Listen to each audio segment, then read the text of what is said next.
Perkenalkan, nama saya Devita Dwi Andari. Di sini saya akan mendemonstrasikan dari kabel headphone yang terkelupas. Jadi ujungnya seperti ini dan kabel yang ada di dalamnya. Jadi kerusakan pada kabel seperti ini bisa menyebabkan sambungan listrik yang tidak stabil.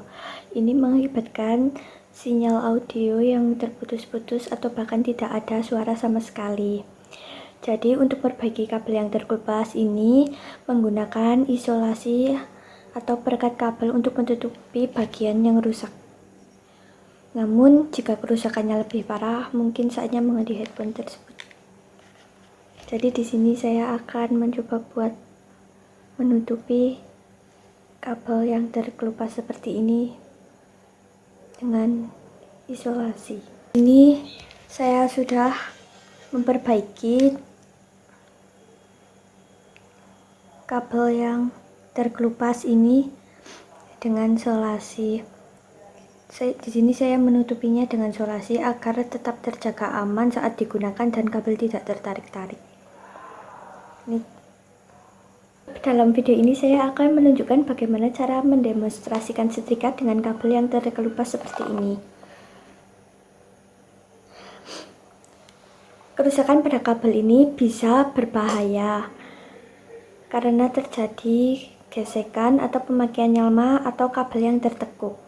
Jadi pada setrika ini disebabkan oleh kabel yang tertekuk berulang kali.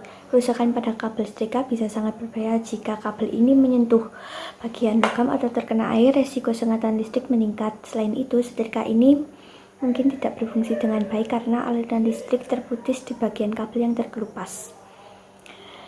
Jangan pernah menggunakan setrika dengan kabel yang terkelupas. Dan risiko kebakaran dan sengatan listrik yang dapat terjadi. Selalu periksa kabel setrika sebelum digunakan untuk memastikan kabel dalam kondisi baik. Jika kabel dalam kondisi terkelupas sedikit, bisa menutupinya dengan isolasi. Jadi di sini saya akan mencoba untuk menutupi bagian yang terkelupas ini dengan isolasi.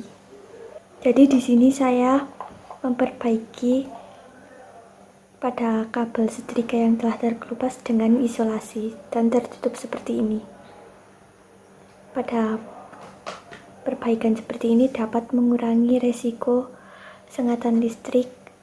Jadi selanjutnya di video yang ketiga ini saya akan menunjukkan demonstrasikan pada kabel cas laptop yang tergulung tidak rapi.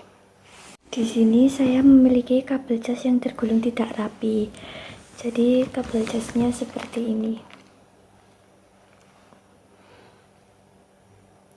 Banyak orang yang terbiasa menggulung kabel seperti ini, tapi ternyata kebiasaan ini bisa merusak kabel dan mempengaruhi daya tahan serta kinerjanya. Karena kabel digulung tidak rapi dan terlalu kencang, sambungan internal kabel bisa terganggu dan menyebabkan aliran daya yang tidak stabil atau bahkan membuat kabel tidak bisa mengisi daya dengan sempurna.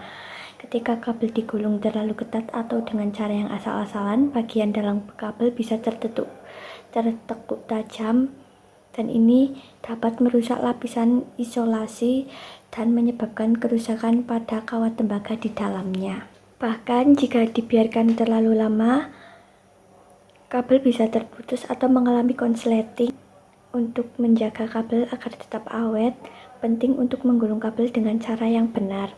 Jadi di sini saya akan menunjukkan metode dalam menggulung kabel dengan baik dan benar. Jadi ini cara menggulung kabel dengan cara baik dan benar. Dengan cara ini akan menghindari kerusakan dan menjaga kabel agar tetap dalam kondisi baik dan aman. Jadi itulah cara mendemonstrasikan piranti listrik dengan baik dan benar pada kabel handphone, setrika, serta kabel cas laptop. Saya mohon maaf jika terdapat salah kata dalam menyampaikan beberapa piranti listrik dengan baik dan benar sesuai dengan keselamatan ketenaga listrikan. Terima kasih.